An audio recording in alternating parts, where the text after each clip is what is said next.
Vamos só fazer a prece, vamos começar.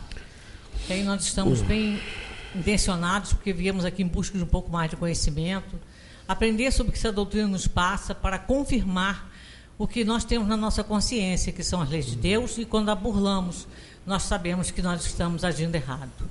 Por isso, Senhor, agradecemos por esse grandioso presente que nos foi dado a nosso irmão Kardec, que teve o compromisso de codificar essa doutrina trazida pelos Espíritos da Verdade. Que tenhamos bom senso, avaliamos sempre a importância dessa doutrina e que ela faça parte da nossa vida e que nós possamos administrá-la em nossa vida. Porque aqui está a verdade, ditado pelos Espíritos da Verdade, que nós não tenhamos dúvida disso. Que Deus continue a nos favorecer para que nós continuemos interessados em buscar, aprender e fazer parte de tudo isso aí. Graças vos damos que assim seja. Então vamos ouvir nosso irmão Zé Manuel. E eu vou emendar num trecho da prece dela, que ela falou que aqui está a verdade. Nós temos observado isso, para ver se está mesmo aqui ou se não está aqui. Porque o Espiritismo nos ensina que a verdade não tem dono. A verdade, ela vai ser conquistada, compreendida, assimilada, de acordo com o esforço de cada um. O que atrapalha muito a humanidade, em termos de religião, que fazem mal à humanidade, estão fazendo mal à humanidade, é justamente bloquear e fechar essa questão da verdade. As religiões têm a verdade. Mentira. Verdade é dinâmica. Apresentam hoje como verdade fatos que eram assim concebidos como verdade há 5.000 anos, de acordo com o medo que o sujeito tinha do trovão, então ele criou um Deus para o trovão. Tinha medo do vento, criou um Deus para o vento. E tem muita gente que até hoje ainda vem com essas crenças. Então a verdade, ela é um fenômeno dinâmico. Ninguém pode se dizer dono da verdade ou estando com a totalidade da verdade. A religião espírita, a doutrina espírita, nos ensina sempre a estarmos atentos. Nós temos que ser um dínamo, nós temos que ser um gerador de ideias, de perguntas, para nós realmente estarmos cada vez mais convencidos de aquilo que nós estamos aceitando, nós estamos conhecendo, é realmente verdade. Ou se não for, pode estar muito próximo, é muito próximo da verdade. Então, essa faz toda a diferença da doutrina espírita para as demais religiões. Lamentavelmente, o que se contaminou como religião foi uma concepção de Deus de acordo com os interesses dos homens. As religiões todas estão comprometidas porque nas suas hierarquias elas impõem as regras, elas impõem os dogmas, e todos os seguidores dessas religiões não podem contestar aquilo que é imposto de acordo com a história da humanidade e a história dos interesses humanos.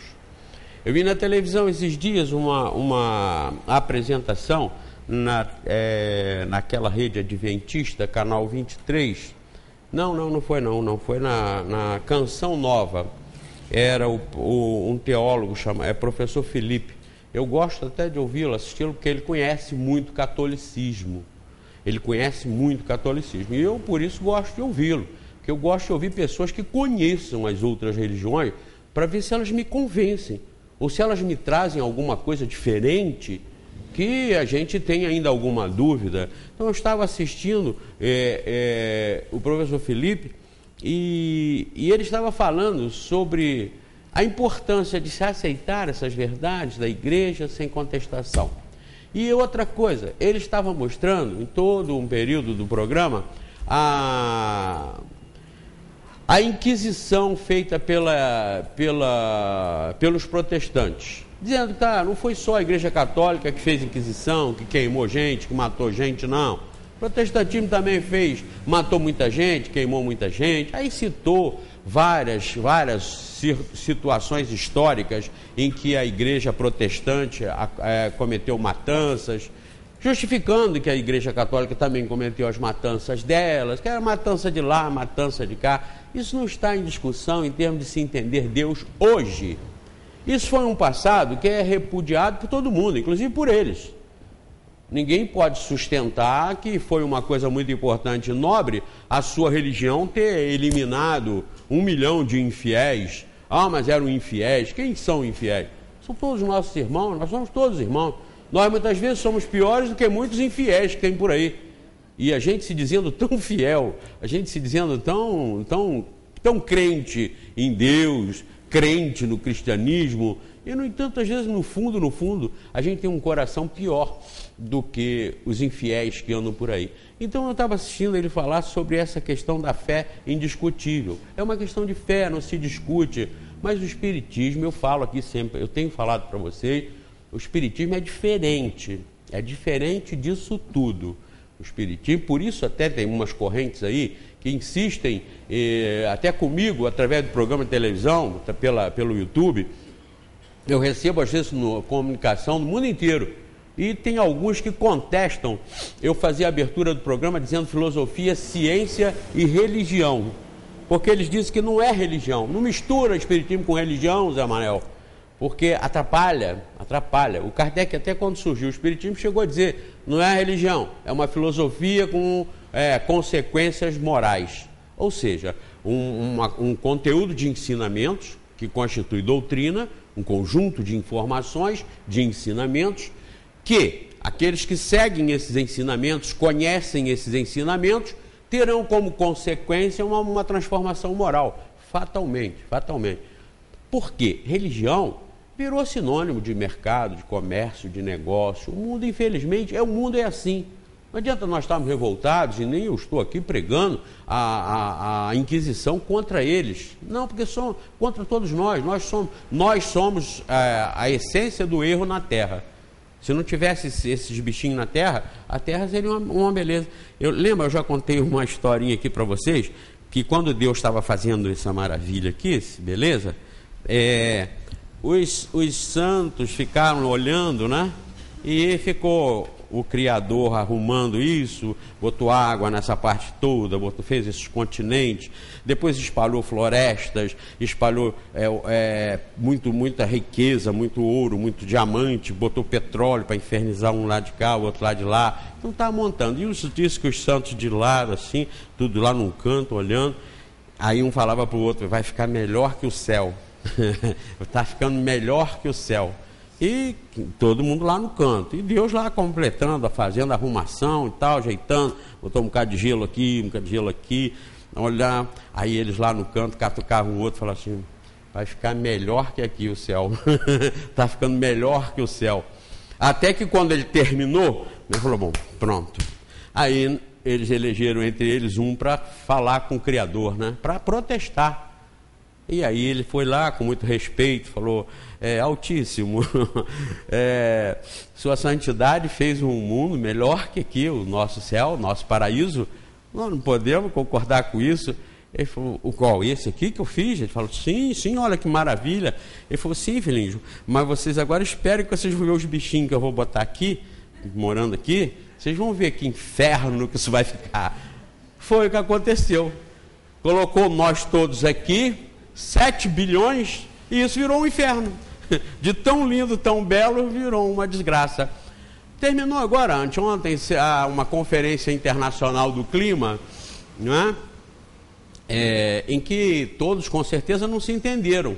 Não se entenderam, porque os maiores poluidores do planeta, aqueles que mais poluem o planeta, eles não querem saber disso, de preservar o planeta. Por quê?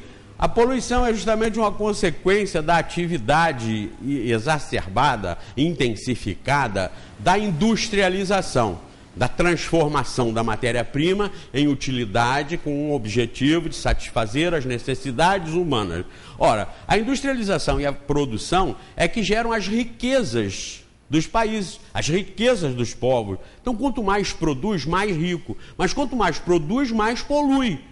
Então, quando acontecem essas reuniões, esses congressos mundiais, planetários, para chegar à conclusão de como vamos proteger isso, O que os ricos querem é que os pobres protejam. Isso não é problema dos ricos.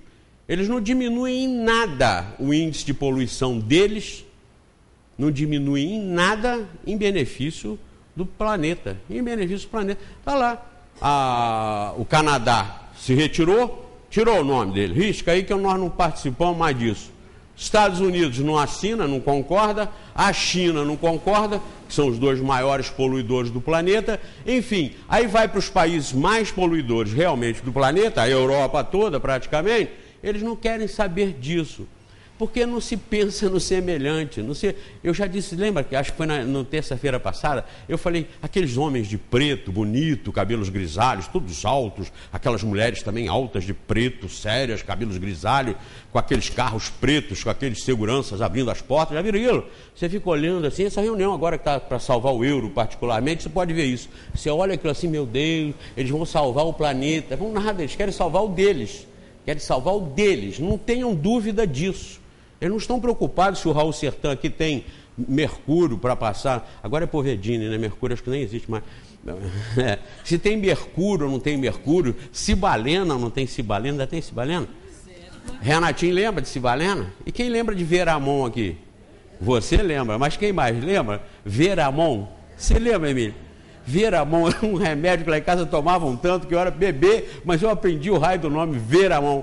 Então pensando que eles estão preocupados se tem Veramon no hospital, se tem cibalena, se tem Povedina ou mercúrio para passar, tão coisíssima nenhuma. Aliás, a bem da verdade, nem os nossos irmãos próximos nós, aqui da cidade, não estão preocupados com isso. Aqueles que teriam que ver isso não veem, desviam o dinheiro. Viram o resultado da CPI, que foi lida anteontem? Dos 10 milhões de reais que mandaram, evaporou tudo. A gente não quer nem acreditar nisso. Eu me recuso a acreditar. Quando eu olho as pessoas, eu falo, não é possível, mas é possível sim. Eu falei num programa de televisão, esse último que está rodando aí, agora às 17 horas, se vocês verem, vocês vão ver que eu falo lá, que os corruptos lá de cima são colocados pelos corruptos cá de baixo. São os corruptozinhos daqui que colocam com aqueles corruptosões de lá. É uma corrupção geral, porque, no fundo, nós somos todos mais ou menos iguais. Nós somos todos mais ou menos do mesmo nível. Por isso que nós estamos na mesma escola. E as consequências de nós sermos ainda inferiores e ficarmos com um olho desse tamanho pelas coisas do mundo, as consequências são o sofrimento. Não tem medicamento, não tem o médico, não tem a estrada, as casas não saíram, nem vão sair. Aí, o que é isso? É a consequência do erro, é a consequência do egoísmo, cada um quer tirar o seu. Eu lembro, eu falei, cheguei a comentar para vocês, encaixa sempre no tema. Eu tenho um sítio ali no Campo do Coelho que passou uma barreira, me levou 2 casas e levou a casa dos meus vizinhos, onde matou 5 pessoas na hora. Naquela tragédia, com os meus vizinhos lá, 5 mortos lá, naquele mesmo momento em que estavam indo pessoas para lá socorrer os soterrados, salvar as pessoas, tinha gente no mesmo pelotão indo roubar as coisas que estavam expostas, como roubaram minhas coisas no meu sítio, porque tiraram aquilo que restou lá, botaram num varandão lá, quando foram ver, já tinham roubado tudo. Vinha um pelotão para ajudar e vinha um outro pelotão para roubar. Que é isso? Somos nós, queridos. Esse é o nosso mundo. Nós temos que aprender a conviver com isso, a participar dessa mesma sociedade, mas assumirmos a nossa responsabilidade. Nós temos que fazer a nossa parte. Não importa que o prefeito esteja desviando verba ou não esteja fazendo o que tinha que fazer. Não importa que o presidente esteja assumindo ou não as responsabilidades dele. Porque nós não vamos responder por eles. Esse pessoal que a CPI acusou aí, 3 empresas levaram 6 milhões de reais. Eu achei até muito engraçado. Eu ri ontem quando eu vi a entrevista do relator da CPI, ele falar ao vivo, que a General Osório, por exemplo, que todos vocês conhecem, uma rua aqui que foi muito atingida, né? Eu mesmo, no dia seguinte, quando fui ao hospital a ajudar um pessoal lá, a ver como é que estava, aí eu vi aquele pessoal jogado, todo mundo nos quartos, no chão, 5, 8 pessoas num quarto de um. E aí eu vi uns conhecidos, fui lá atrás de um pessoal desse lá, da minha região, do sítio lá, e fui ajudar, ver o que podia fazer. Então, chegando lá, eu vi que eles não tinham nada para comer, nem para beber, porque não dava tempo. As ambulâncias passando para lá e para cá, e gente entrando machucado, ferido, aqueles médicos todos correndo. Então, eu falei, bom, eu vou lá fora, vou comprar, ali na General Osório, eu pensei, eu vou comprar pão, vou comprar uma água, vou comprar umas frutas, vou comprar alguma coisa, vou trazer. Aí saí todo animadinho, completamente alienado. Quando eu cheguei na General Osório, cadê a General Osório? Não tinha. Eu fui comprar o quê e aonde? Eu ainda pensei assim, vou na padaria, eu vou comprar isso. Aí vou, passo, não sei, de repente, eu estava até pensando em passar numa boutique para comprar uma coisinha qualquer. Rapaz, não tinha nada, estava tudo atolado, era lama com mais de 1 metro de altura, água. Aí é que eu caí na realidade, aí é que eu fui cair na real. Que aonde até teve um rapaz que me ajudou muito. Eu comentei isso no programa de rádio e ele falou, eu estou fazendo isso porque eu sei quem é o senhor, assisto o senhor na televisão. E eu acredito nisso que o senhor está fazendo. Aí me emocionou, eu falei até no programa de rádio, mandei um abraço para ele. É um rapaz chamado Beto, da General Osório, lá do final da General Osório. Ele estava calçado com as botas, porque eu ia andar até onde ele me falou que tinha. Lá tem uma mercearia, lá perto do Anchieta. Eu estava lá no hospital, aí perto do Anchieta ele falou que tinha. Eu vinha, né? Não estava adequado para aquilo, não estava de bota, mas eu vinha. Eu falei, eu vou lá, porque as crianças, o pessoal lá não tinha nem o que comer. Eu tinha que levar biscoito, levar fruta. Aí eu vinha. Quando eu estou me arrumando para vir, ele estava do outro lado, num barzinho, tinha só um barzinho aberto, que tinha bebida, e eu não podia levar cerveja para as crianças, né, levar cachaça para os doentes lá, e tinha amendoim. Não era muito adequado amendoim. Eu falei, a gente tinha que arranjar alguma outra coisa. Tudo fechado, tudo inundado, tudo cheio de lama. Aí esse Beto falou assim, eu vou lá para o senhor. Eu falei, não, Beto, deixa que eu vou. Aí eu olhei aquele lamaçal, e me atolado todo. Mas ele já estava de bota, com plástico todo, roupa. Aí ele falou, não, eu vou. Aí eu dei o dinheiro para ele, ele foi. Foi, comprou as coisas lá, voltou. Aí que eu vi que a situação era tão feia, que precisava de mais. Eu levei aquilo lá dentro e voltei, aí eu ia lá de novo. Falei, Beto, foi pouco, Beto, vamos ter que ir. Ele falou, não, me dá aqui que eu vou lá de novo. Aí, olha que brilhante, ele foi e fez um kit.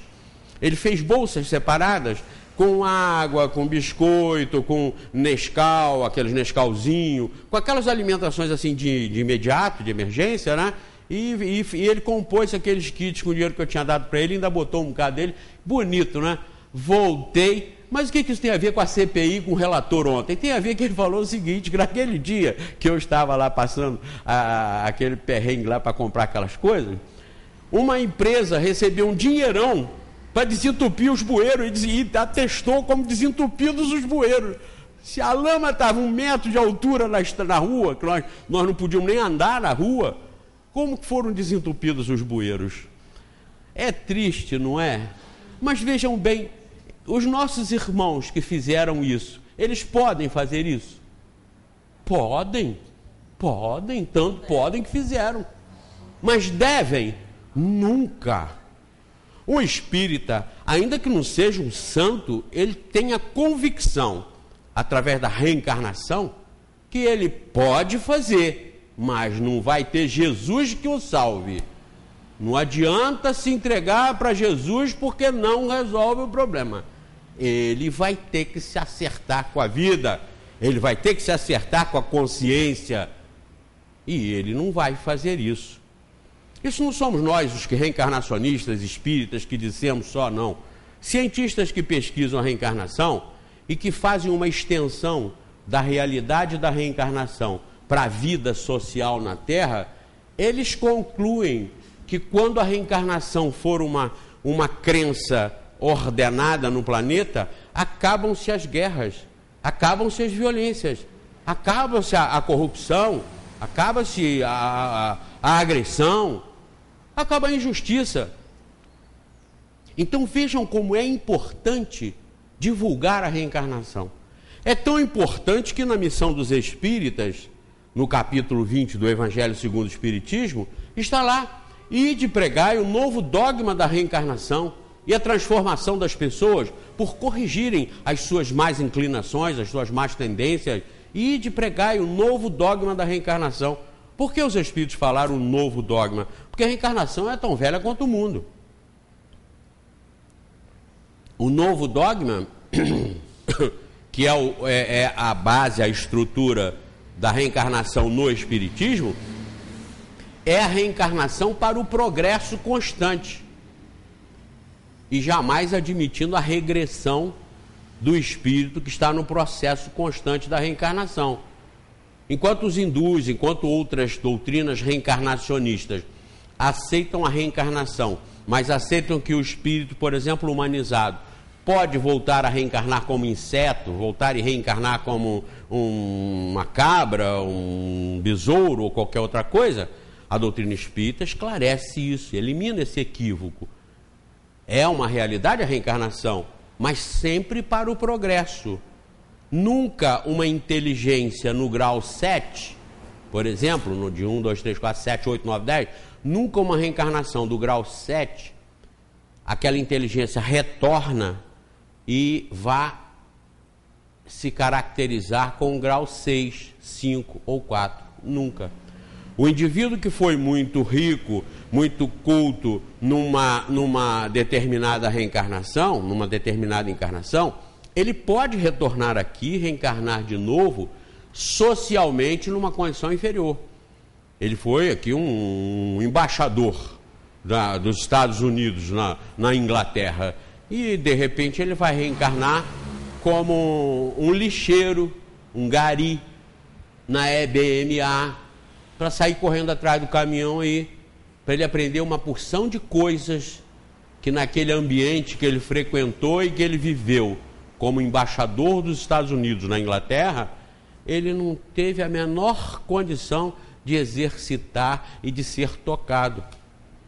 Então ele vai nascer sim numa família, numa determinada situação em que vai colocá-lo naquele status social inferior ao que ele tinha, mas era o status social. Ele, como espírito, continua com toda a capacitação, com todo o conhecimento que ele assimilou quando ele estava como embaixador.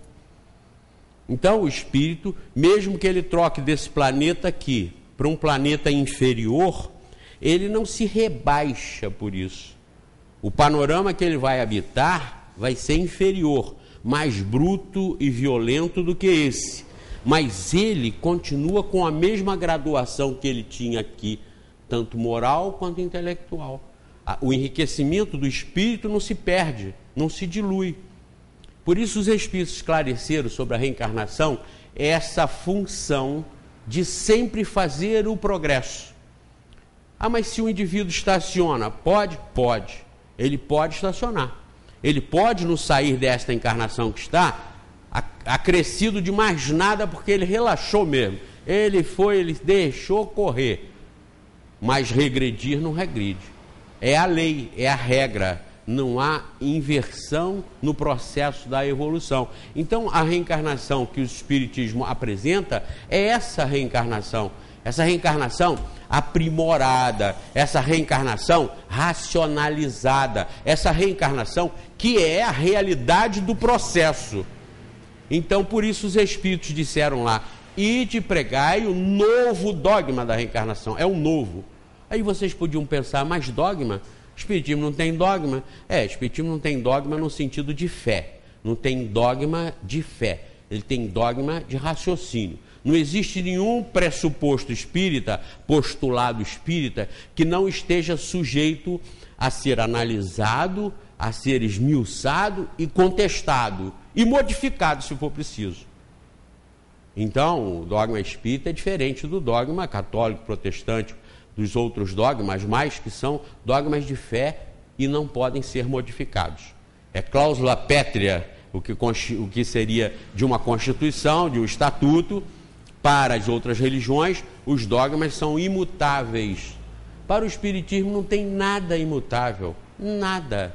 Nada. E os inteligentes, as pessoas espertas, sempre usaram essa característica do aprendizado para dizer que só não mudam os mortos e os tolos, como diz a Denise Frossard, aquela juíza que foi deputada, ela dizia só não mudam os mortos e os tolos.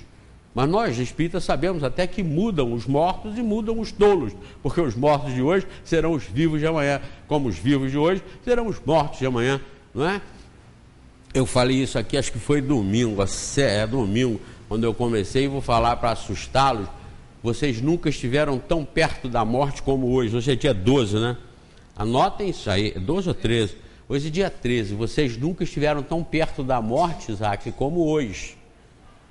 Sim, porque ontem nós estávamos um dia mais distante. Hoje nós estamos um dia mais perto. Quando será a nossa morte? Não sei. Pode ser daqui a 10 minutos, daqui a 10 anos, daqui a 100 não. 100 não tem ninguém. Não, aqui não. Com certeza antes de 100. Às vezes tem umas crianças por aqui, mas agora passei o olho, eu garanto para vocês que não bate 100. Aqui ninguém aqui, daqui a 100 anos, nenhum de nós vai estar aqui nessa mesma encarnação. Poderemos estar em outra. Vejam se isso não é bonito, pessoal. Vejam, eu falo para os nossos irmãos que estão sempre negando a reencarnação, eles, porque não está na Bíblia. Eu não vou provar para eles que está ou não está na Bíblia, isso não tem importância nenhuma. O que importa é o seguinte: qual é a outra hipótese, Magui, da reencarnação? É uma única vida. Então, analisa friamente, esquece de que religião você é, faz de conta que você não tem religião. E você é colocado, chamado para analisar duas hipóteses. Uma hipótese é de nós termos uma única vida, que Deus nos criou na hora da concepção. Quando o nosso corpinho começou a se formar, nós fomos criados. E a outra é a de que nós estamos aqui, de uma das imensas outras vidas que nós tivemos para trás. Então, voltando à primeira hipótese, nós vamos ter dificuldade de explicar por que se nós todos somos criados no momento do nascimento, no momento da concepção, nós somos todos diferentes. Nós éramos para ser mais um padrão. Por que nós, sendo criados no momento da concepção, Deus o Todo-Poderoso, que sabe tudo e pode tudo, nos colocaria numa família miserável, pobre, sofredora? Outra, por que com uma única encarnação, Deus nos criando no momento da concepção, nós seríamos concebidos num corpinho defeituoso, que não vai andar, ou não vai enxergar, não vai falar, não vai nada disso? E a outra hipótese, em contrário a essa, qual é a outra hipótese contrária? É a hipótese que vem explicar o seguinte: nós não somos espíritos criados no momento dessa encarnação. No momento da primeira encarnação, o espírito habita um mundo primitivo e corpos primitivos, por onde nós já passamos. Nós já habitamos corpos primitivos. Hoje nós não mais precisamos, porque eu disse ainda agora que no processo da reencarnação não há regressão. Então, nós criados, todos iguais, temos oportunidades e oportunidades diferentes, e pela nossa dedicação, pelo nosso esforço, pelo nosso empenho, nós vamos fazendo as diferenças entre nós. Quem erra mais vai sofrer mais, quem erra menos vai sofrer menos, quem se dedica mais vai andar mais rápido, quem se dedica menos vai andar mais lento, vai se arrastar um pouco pelas vidas. Mas, nessa outra hipótese da reencarnação, os espíritos, todos que foram criados iguais por justiça e bondade de Deus, estão nos aprendizados diversos em vários mundos, não só nesse, se graduando, se capacitando. Por isso que uns estão pobrinhos, como eu falei do embaixador americano na Inglaterra, nasceu como gari, que não é humilhação nenhuma quando nós começamos a entender, ou começarmos a entender esse processo da reencarnação. Nós não compreendemos o processo de uma única vida. É o que eu digo para eles: qual é a outra hipótese que vocês têm da reencarnação, que consagra a justiça, o amor e a bondade de Deus em relação a uma única vida, que consagra um Deus que vocês pregam e ensinam, um Deus preconceituoso, um Deus negligente, Um Deus que tem partido, que tem preferência. Por que Deus daria dons para uns do bem e para outros do mal? Por quê? Qual a explicação? Toca piano, que é uma maravilha. O processo reencarnacionista mostra que ele toca piano, que é uma maravilha, aos 5 aninhos de idade, porque essa técnica de tocar piano ele já sabe. Essa técnica da música ele já traz com ele. Por que Deus teria dado para aquele menininho de 5 anos o dom da música e dado para o filho do vizinho o dom do furto, de pular o quintal dos outros para roubar as coisas do quintal? Então, a reencarnação explica o processo da existência, do progresso e da perfeição para todos e para tudo. A reencarnação explica. Uma única vida não explica. Então eu pergunto, por que insistir que não existe reencarnação, se tudo mostra que a reencarnação é uma realidade? Mostra, sem que a gente precise ser cientista. É só vocês observarem 5 filhos de uma mesma mãe e um mesmo pai, estudando na mesma escola, tendo a mesma alimentação, o mesmo carinho, se eles são iguais. Em sentimentos, em tendências, absolutamente não são. Então, se nós aceitarmos o Deus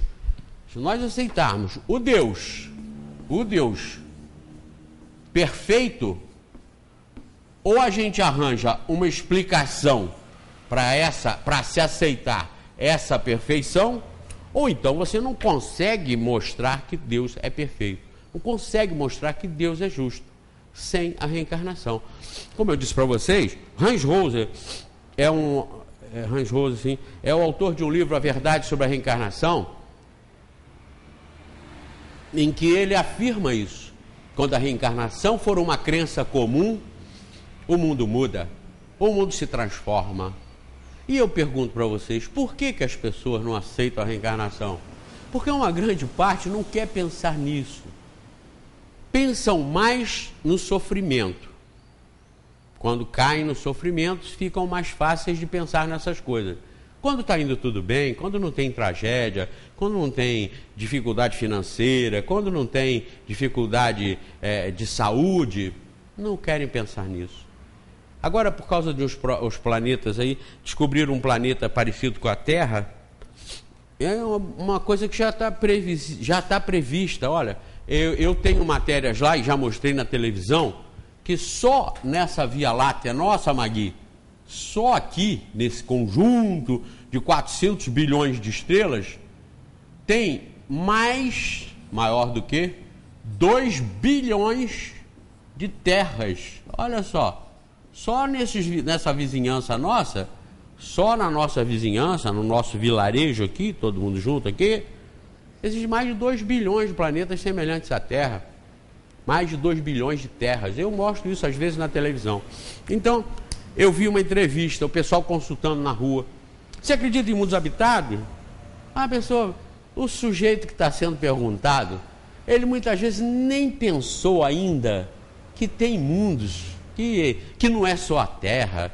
Eu conheci uma pessoa, não tem muito tempo, que ele só foi pensar, se nós estávamos por dentro da Terra, por dentro da bola, ou por fora, quando eu comentei sobre a lua com ele. Nós estávamos vindo da roça, do mato, e aquela lua lindíssima, né? Que maravilha! Foi aí que ele atinou para fazer a pergunta, se nós estamos por fora da Terra ou por dentro. Ele achava que nós estávamos por dentro da Terra, nós moramos na Terra, então nós estamos dentro da Terra. Aí é que o sujeito vai, e veja, no século XX, isso foi, deve ter no século passado, no século XX, o sujeito pensando isso. Então tem muita gente que você pergunta, você acredita em vida em outro planeta? Você nunca pensou nesse negócio de outro planeta? Essas pessoas vão sofrer mais do que a gente, com certeza. Porque para nós vivermos aqui e termos esses pensamentos que nós temos, nós precisamos perguntar. Nós precisamos ampliar nossos questionamentos. Lembra uma propaganda que tem na televisão? Que diz que não são as respostas que movem o mundo. O que move o mundo são as perguntas. São as dúvidas que movem o mundo. Enquanto nossos irmãos não tiverem todos perguntas para fazer sobre Deus, a coisa não funciona. Porque se você perguntar sobre Deus numa pregação religiosa, é bom? É poderoso? É nosso Pai? Mas por que não deixa sofrer? Por que não nos largou na Etiópia? Por que não nos largou na Somália? Por que não nos largou na favela? Não, isso é mistério. Aí quando não tem, isso é mistério de Deus e vamos para outra. Igual os milagres. Você tinha o quê? Aí eu tinha câncer no fígado. E fiquei boa, que maravilha. O outro, você tinha o quê? Para. Volta aqui. Você ficou boa de quê? Do câncer? Peraí. Chama os cientistas de Harvard, chama os cientistas da NASA, chama todo mundo para estudar isso. Não é? Ninguém se importa. Vulgarizou. Perdeu o pudor.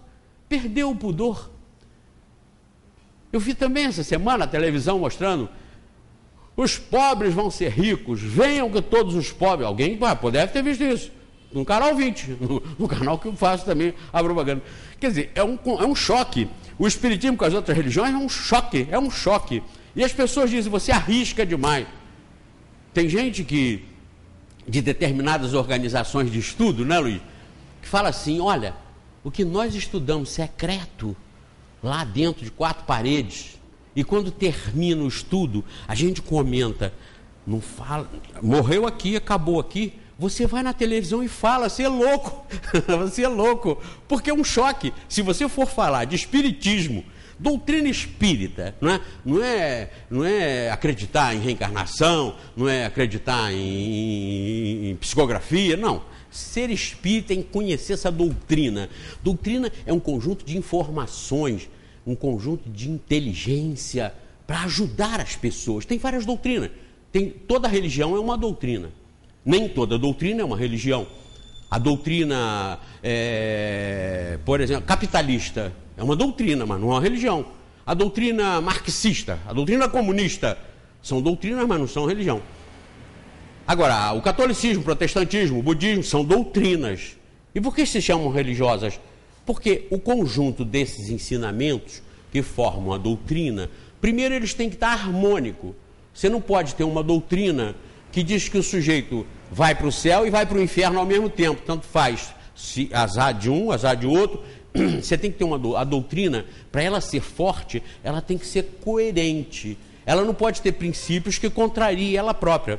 Por exemplo, uma doutrina não pode ser a favor da reencarnação e ao mesmo tempo contra a reencarnação.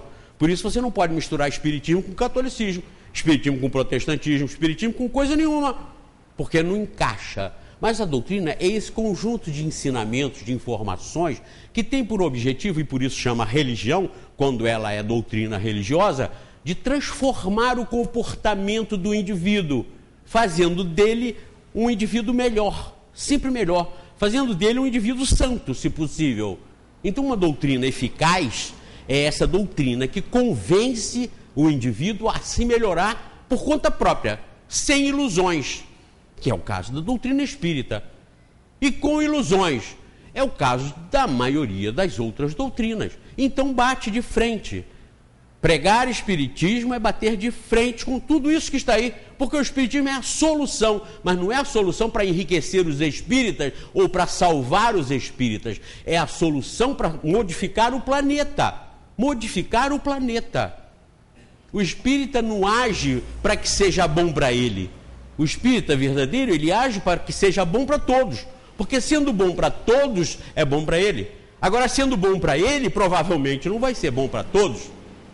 É a luta da humanidade, a busca da humanidade, é o bom para mim e não para nós. Quando a busca for do bom para nós, eu, você, estamos incluídos.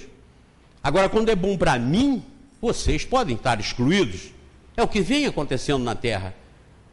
Então a doutrina espírita é esse conjunto que apresenta Deus como a inteligência suprema, como nosso Pai celestial, como o Pai de todo o infinito, como a causa primária de tudo que existe na imensidão do infinito. Apresenta esse Deus. Apresenta esse Deus como o supremo amor, suprema inteligência, suprema bondade, que nessa regência da criação estabeleceu a imortalidade e a irretroatibilidade.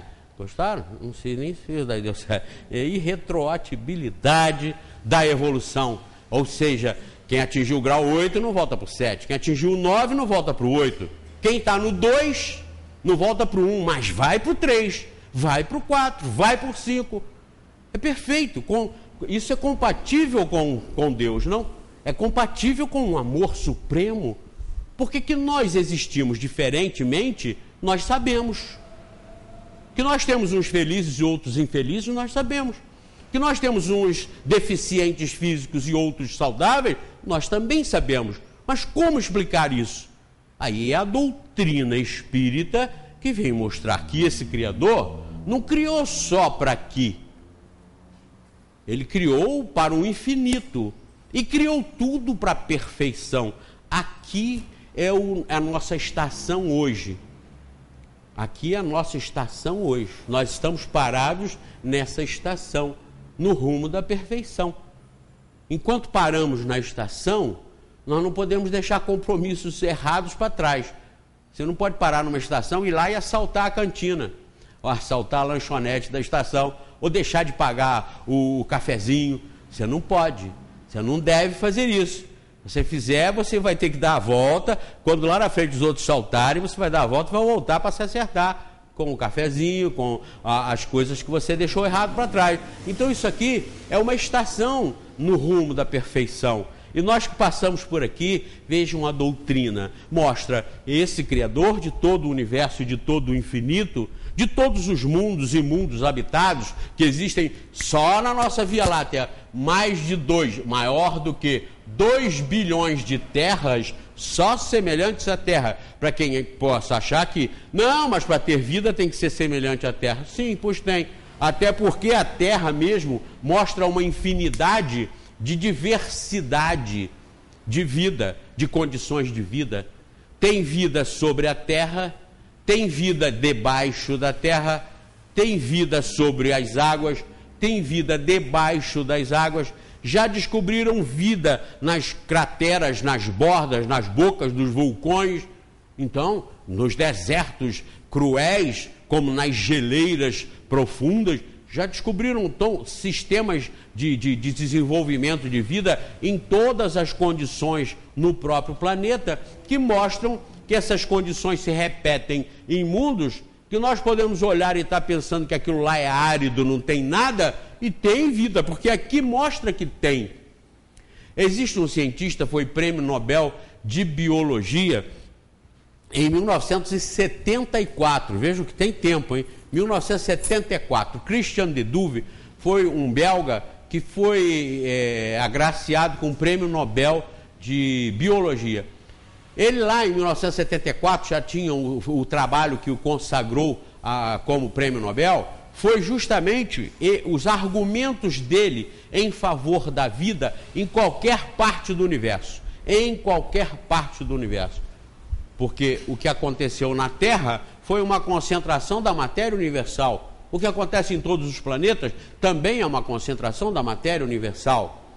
Então, o que a doutrina espírita diz a respeito desse Deus, que é o Criador de tudo, que é supremo em todas as virtudes, que é supremo em amor, supremo em justiça. Se ele é supremo em amor, supremo em justiça, parem nessas duas virtudes e vocês vão ver que a supremacia em amor e justiça fez com que ele criasse tudo igual, para que tudo atingisse a perfeição. Nada fica para trás. Questão 540 do Livro dos Espíritos diz que do átomo ao arcanjo, tudo se encadeia na natureza, porque o arcanjo começou pelo átomo, e está na resposta da 540 que os Espíritos explicaram para Kardec. Tudo é o processo da evolução. Então esse Deus perfeito criou um mecanismo perfeito para toda a criação atingir a perfeição. Nós, já espíritos com inteligência, espíritos com sentimento, temos individualidade.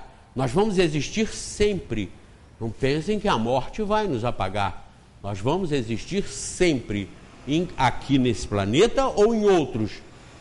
Tem um trabalho super interessante desse mês, que fala sobre o fim do mundo, a destruição no mundo, aparece o Pão de Açúcar todo derretendo lá no Rio de Janeiro, todo se desmanchando. Ali, o cientista, o articulista fala no final da matéria, se isso acontecer, essa destruição, daqui a 5 bilhões de anos, ele diz assim, nós estaremos lá. Nós estaremos lá, com certeza. Nós estaremos sempre em alguma parte do universo. Nós não precisamos derreter junto com as montanhas, que isso é bobagem. Nós já passamos por isso, Magui. Isso é bobagem. Nós somos espíritos e saímos fora disso. Quando a matéria se derrete, quando a matéria explode ou implode, nós estamos fora disso. Nós, espíritos, já somos energia. Nós somos um concentrado energético. Tanto que os espíritos definem ali qual a forma do espírito. Eles falam ali uma flama, uma centelha. Já viram uma centelha? Ou no isqueiro, ou numa vela de automóvel, aquela centelhinha. Eles definem, espírito é uma flama, uma centelha, um clarão. Então nós não somos mais isso. Nós não somos matéria. Então se isso tudo aqui, nesse momento, vai pum, acabar, nós nos encontraremos lá na frente, nós estaremos em outra. Nós estamos livres disso, nós não somos mais isso. Eu até falei nesse programa que está na televisão, já tive algumas manifestações a respeito interessantes. Eu dei um exemplo interessante. O universo começou com uma bola de golfe, Magui. Uma bolinha assim. Tudo que vocês conhecem, que nós conhecemos, começou com a bolinha. E o que nós conhecemos disso, Renato, são só 5%. Nós conhecemos 5%.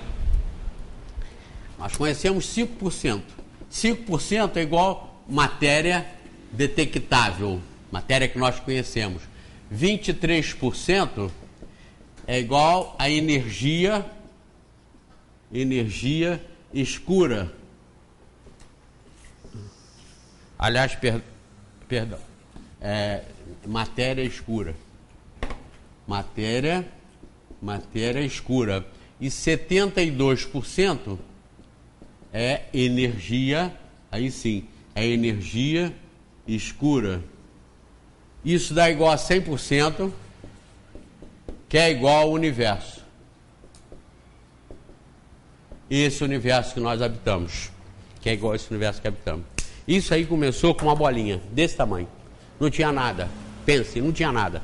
Stephen Hawking até fala sobre Deus com essa hipótese de não ter nada. Em que ele diz que aí Deus não existia, porque não existia tempo, não existia nada. Então, se não existia nada, não existia Deus. Ou seja, a teoria dele, o Stephen Hawking, que é um dos maiores cientistas da atualidade, aquele que tem uma cadeira de roda assim, que só mexe com os dedos, 3 dedos, e é um dos maiores gênios que nós temos encarnado aqui, é um dos espíritos mais inteligentes, você veja bem. O que interessa o corpo?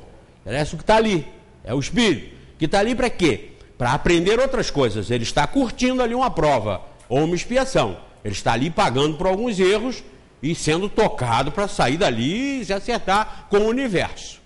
Mas ele diz que se não existia antes nada, se não existia tempo, não existia vida, não existia matéria, não existia nada e também não existia Deus, e que o universo não precisou de Deus para se formar. Ou seja, o que ele está dizendo, em resumo, é o seguinte, que uma explosão numa gráfica gerou o dicionário. Não é? Você pegar um dicionário e você fala, isso aqui, olha, isso deve ter sido a explosão de uma gráfica, porque a gráfica tinha aquelas letrinhas todas, lembra? Aquelas gráficas que montavam as placas para fazer o jornal, o seu Jaú, né, Renato? O pessoal que conheceu o seu Jaú ali, da tipografia Iara, montava aquela tipolinista, o nosso querido Gerson, que era daqui do centro, também diretor nosso, que desencarnou recentemente. O Gerson também era linotipista e fazia livros. Então, você admitir que essa hipótese do Big Bang dispensa Deus, é como você admitir a hipótese de que o livro dispensa a inteligência para pegar as letrinhas e colocar no lugar. Então, a hipótese do dicionário ser produto da explosão de uma gráfica é a mesma que o Stephen Hawking admite para o universo, para a existência de Deus. Que ele já acreditou, já disse que existia, agora ele está dizendo que não existe e tal. Não tem problema, não vai alterar nada para Deus. É como chamar a couve-flor de rabanete, ou chamar o rabanete de couve-flor. Não muda nada, porque ela vai continuar sendo couve-flor, o rabanete vai continuar sendo rabanete. Não altera nada. Mas Stephen Hawking, que diz que não existe nada antes, admite, estuda essa possibilidade. Isso aqui fez assim, tchum, de repente. Isso tem 18 bilhões de anos que isso aqui fez assim, tchum, de repente. E disso aqui, tamanho da minha mão assim, tchum, surgiu tudo, todo o universo. Todas as galáxias que já são contadas hoje na conta de 500 bilhões de galáxias, cada uma com 400 bilhões de estrelas, mais ou menos. Cada estrela com seus planetas. É inimaginável. Não se consegue imaginar com a mente normal, não se consegue imaginar. Então, isso tudo que fez assim, um dia, segundo a ciência, vai voltar e fazer assim. Tchum. Chama Big Bang e Big Crush. Big Crush seria a volta. Explodiu e foi, mas está diminuindo a velocidade. Então os cientistas entendem o quê? Diminui, diminui, diminui, diminui, aí depois volta e tum, massifica de novo. E nós? Nós estamos fora disso, pessoal. O que vai Big Crushar, como eu digo lá no programa, é a matéria. Nós já somos a energia que saiu disso. E quando isso Big Crushar, nós não vamos, eu disse lá, e são termos que eu inventei, nós não vamos Big Crushar com o Big Crush. Nós vamos estar fora disso, assistindo de camarote, assistindo, porque nós já somos matéria quintessenciada. Nós já não temos influência da gravidade. O espírito não é atraído pela gravidade, ele não tropeça e cai. O espírito folita, vai para onde quer com o pensamento. É o pensamento que desloca o espírito. Então o espírito não está sujeito à gravidade. O espírito não está sujeito a buraco negro, que puxa até a luz. Nós estamos fora disso, nós somos de outra dimensão. Mas por que nós estamos nessa? Sabe para quê? Para vencer essa dimensão. Como nós viemos da matéria, nós agora, com inteligência, com raciocínio, com autocontrole, com consciência de si próprio, nós estamos na matéria para dominar a matéria. Enquanto a matéria exercer influência sobre nós, espírito, matéria quintessenciada, nós vamos estar sujeitos a ela. Vejam a definição de matéria. O que é matéria? Perguntaram os espíritos aqui para Kardec. Ele diz, é o elemento que escraviza o espírito, é o elemento de escravidão do espírito. Nós, enquanto formos escravos da matéria, enquanto nós aceitarmos a matéria como superior a nós, como influenciando sobre nós, nós vamos estar sempre sujeitos à reencarnação. Quando nós superarmos isso, nós não vamos mais estar sujeitos à reencarnação. Imagina uma irmã Dulce, uma Calcutá, um Gandhi, que não tinham apego a nada, a matéria não influenciava mais a vida deles, a existência deles. É o processo, é o processo. Quem é mais material, quem é mais ambicioso, quem quer mais o mundo, são os que vão ficar mais no mundo. Esses desencarnam e ficam aqui de novo. Vão voltar para cá.